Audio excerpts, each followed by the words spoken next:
হরে কৃষ্ণা। কাম আর প্রেমের মধ্যে তফাৎটা কি, ওটা আগে বুঝতে হবে। কাম হলো বন্ধনের কারণ আর প্রেম হলো মুক্তির কারণ।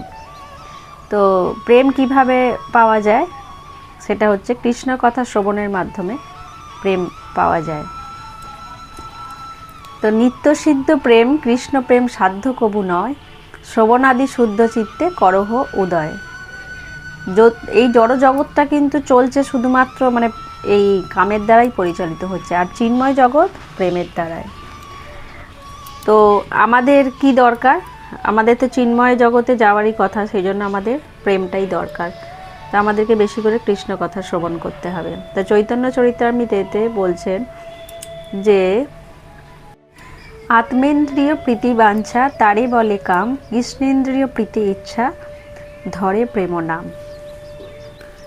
তো এই কথাটার মানে কি, যদি আপনি নিজের ইন্দ্রিয় তৃপ্তির জন্য যে কাজগুলো করছি আমরা, সেটা হচ্ছে কাম।